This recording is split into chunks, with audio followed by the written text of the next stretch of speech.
Today I'm going to be asking questions to Ashley related to his article on the 4 Ps of personalisation. That was partly a play on the 4 Ps of marketing, obviously a homage to a well-known digital agency as well, but it was to pick out elements that I thought were interesting around personalisation, which has become, I think, a bit of a hot topic and a trend again now.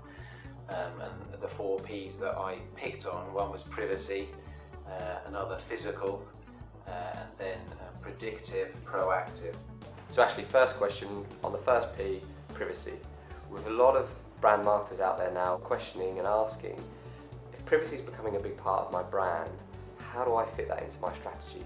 Do you have any advice for brand marketers? In terms of privacy, there's an element which is a sort of a legal, operational one, and actually that varies quite a lot by country. And actually is a cultural thing as well as a legal thing. So as a broad generalisation, for example, the Germans care apparently much more about privacy online than say the British do or the Americans do.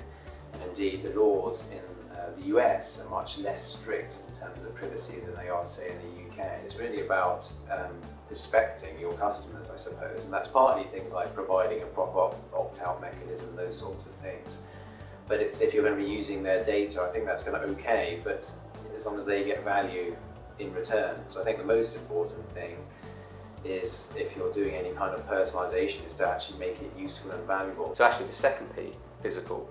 So what I would like to ask you is, there's lots of examples out there of B2C marketers doing physical very well. We hear about them, we read about them all the time.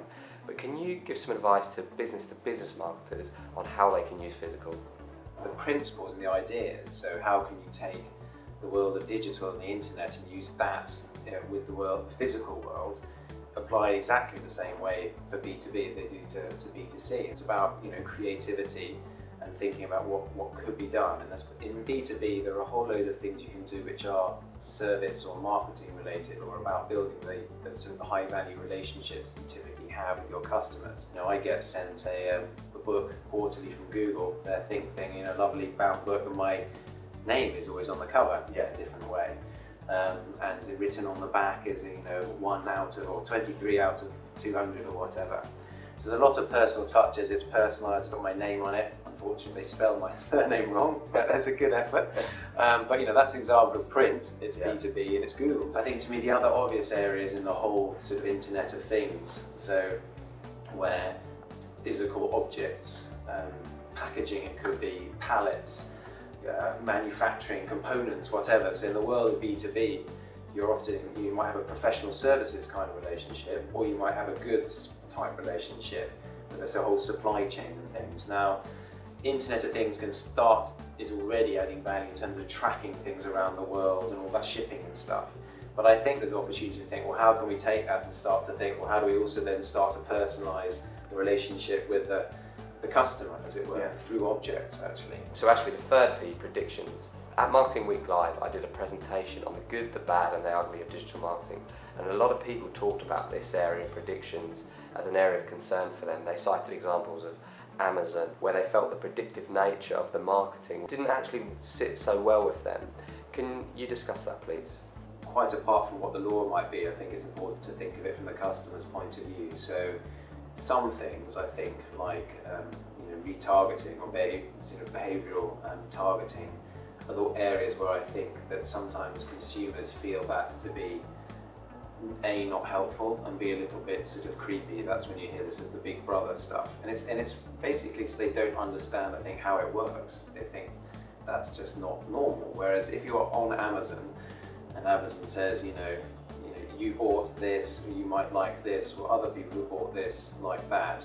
Now they might sometimes say, well, that's irrelevant because someone else has logged into the computer or whatever, but I think they kind of understand, well, somehow that is working, but it's all happening within Amazon, so I kind of get that. It's when it's this sort of following me around the internet thing that I think sort of freaks people out a bit. Yeah.